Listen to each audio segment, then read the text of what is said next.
Wouldn't it be wonderful if someone can collect all the noticeable horror novels from the early 70s all the way to early 90s? Hello everyone, welcome to Harry's Book Cafe. That's exactly what happened. But before we discuss it, let's drink that coffee. So today, let's talk about Grady Hendrix, Paperbacks from Hell. Now, for most horror fans, I'm sure you know who Grady Hendrix is, but I think Grady Hendrix really is criminally undervalued. His writings are beautifully done, and I think some of his work should really be seen as outside the horror genre. One of that is Southern Book Club's Guide to Slaying Vampires, which is just hilarious and beautifully heartwarmingly written. But his most famous one is the My Best Friend's Exorcism, which I've read quite a long time ago, which just beautifully written as well. As you can see, this is really a non-fiction. It's a collection of horror novels from the early 70s all the way to early 90s. It documents and seeks to explain the explosions of popularities of horror novels during this 2 decades. Right, 3 decades.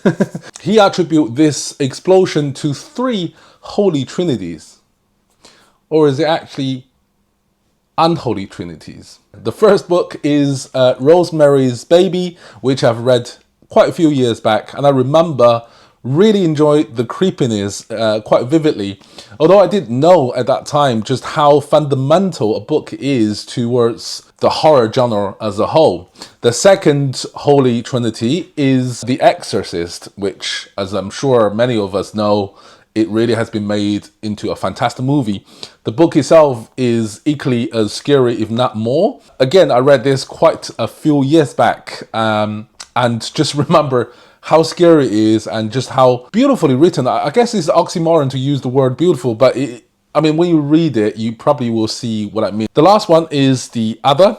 Now, this is the only one that I haven't read all of the 3 books, and I think because of its importance, it's definitely going to go onto my TBR. Now, the book is divided into 8 chapters. Each of the chapter deals with a genre or subgenre of horror. Chapter 1 deals with Satan. In fact, it's called Hail Satan. It covers the satanic panic, and that is best represented by The Exorcist. Chapter 2 deal with creepy kids, which I just find hilarious and really enjoyable chapter. It tells the story of murderous children and pure evil children too. This chapter is best represented by Let's Play at the Adams. It's actually based on a real story of kids murdering this helpless babysitter. The book itself is quite graphical, very violent. This chapter is also represented by this cousin, and that's Girl Next Door. It tells the same story written by Jack Kerouac. The Girl Next Door is even more disturbing, even more graphically detailed. That might not be everyone's cup of tea. Now, chapter 3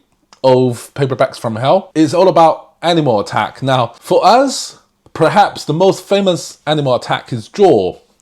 It was actually a book made into a movie. Now, for those of you who are Stephen King fans, will automatically think about Kojo, right? The crazy dog. But there are numerous other animal attack stories. Perhaps beside these 2, the most famous one is Rats by James Herbert, the English writer. Again, Rats is something that I have read many years ago. I don't really remember the plot very much, but I do remember a scene where, quite vividly in my head, where the main protagonist is driving over a rat-infested London. In fact, the rat being described as carpeted one of the major roads in London, and I remember the scene where he drives over that road and just that crunchiness of his the car's wheel is generating, and the protagonist tells himself in his mind, do not stop, step on the accelerator, because if he were stalled, he will be done. But there are other, as I said, more obscure animal attack stories being introduced in Grady Hendrix Paperbacks from Hell, and some of them I've never heard of. Chapter 4 deals with what he calls real estate fear, which is basically haunted house. Now, the most representative of the haunted house subgenre is, of course, the Hill House. The popularity of this particular subgenre was created as a result of the white flight of the 70s, associated with middle-class white family moving to the suburbans of US cities. Chapter 5 deals with weird science. It deals with technology that's gone wary, experiment that's gone wrong. And I think even though this is way before the 70s, the most representative horror novel of this particular genre must be Frankenstein. That is the grandfather of all science horror. Chapter 6 is very, very interesting. Romanticism as well as Gothic horror. The most representative of this particular chapter is a very disturbing book, and I think many of you might have heard of it, is Flowers in the Attic by V.C. Andrews. Flowers in the Attic deals with a uncomfortable subject, and that is child abuse as well as incest. Although it was in the first book certainly a light touch, it tells the story of four siblings, a brother, sister, and a twin, that got imprisoned by their evil grandmother in the attic. Now, I read this book about a week or so ago, and that book destroyed me. I will do a review very soon, so if you want to watch that video, please subscribe to this channel, because V.C. Andrews' Flowers in the Attic is a book like no other. It's absolutely crazy, at the same time enraging. It's so many different emotions. But anyway, so subscribe to the channel and I will do a detailed review in about a couple weeks time. Also, another very representative of romanticism and Gothic horror fiction is definitely, this was mentioned in the book as well, Anne Rice's Vampire Chronicle. Now, prior to Anne Rice's vampires tend to be those stinking, violent, ugly creatures, not at all like human. Now, Anne Rice changed that. Now, if you read Interview with the Vampire and Vampire Lestat and The Queen of Damned, the first three books of the whole chronicle, the Vampire Chronicle, you will understand exactly what I'm saying. Anne Rice made those vampires sexy and beautiful and invincible, and yet layered with stories, with emotion, with pain and heartbreak, made them human. And that's the beauty of Anne Rice's Vampire Chronicles. They are absolutely one of my most favorite books ever. I read them when I was in university many years ago, but yet they still occupy such an important space in my heart, and they are, together with V.C. Andrews' Flowers in the Attic, really do represent romanticism and Gothic horror genre, which makes the bulk of chapter 6. Chapter 7, Inhumanoids. This is a rather short chapter. It deals with classic monsters, werewolf, everything. It deals with Native American horror, deals with alien attack. Anything that isn't human is included in this chapter. Chapter 8 deals with splatterpunk. I heard about the word splatterpunk previously, but I never really knew what it meant until I read Paperbacks from Hell.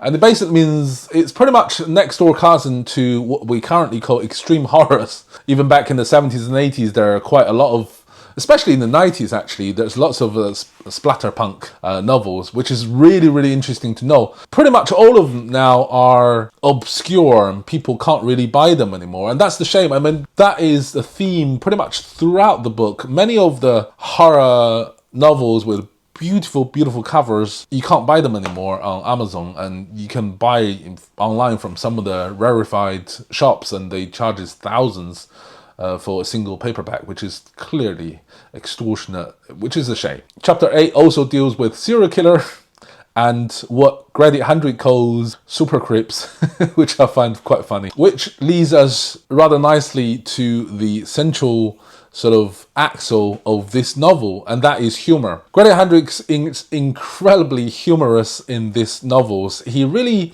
quite sarcastic on his commentaries of some downright crazy novels in the 80s and 70s. He's taking the piss out of their plot lines, and yet you can sense that he shows tremendous respect to those writers as well as story at the same time. Now, talking about humorous, let me just give you a quick example what his commentary was like for the beautifully written story, The Jaws. So he sums up Jaws as a novel about a stressed out great white shark suffering from portion control issues. It's brilliant, absolutely brilliant. Now, one thing that is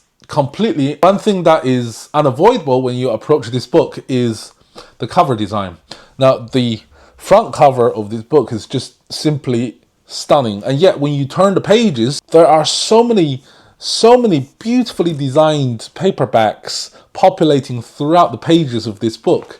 And that on its own is such enjoyment. One thing about this collection is that Grady Hendrix links our actual real-world anxiety to the proliferation of horror novels in those decades. As I have mentioned before, he links those haunted house stories with a real-life anxiety of the white flight of the 70s. He links those animal attack novels with the real-world rise of ecological movements. Because of this, he turns the book from a simple list of horror stories to one of those real culture history. You can see clearly that Grady Hendrix really loves those books, even though, despite the fact that he frequently jokes and taking the piss out of their absurdity, it is clear that he also respects the author and the story and the creativity and the hard work that goes behind the creations of those novels. It is, however, not without fault, and one of the biggest one is that of feeling repetitive.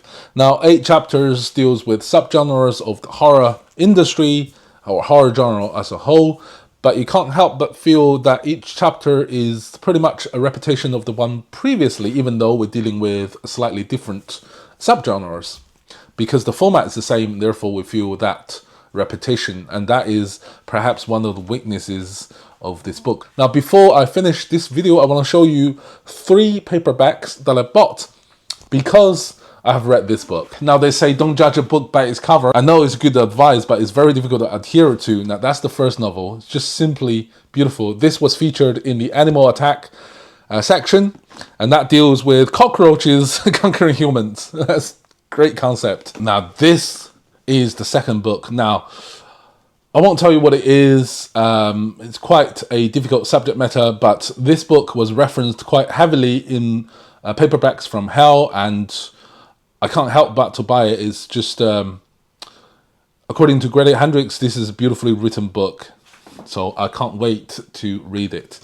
The last one is The Auctioneer. Again, just a beautifully designed cover. Really, really awesome.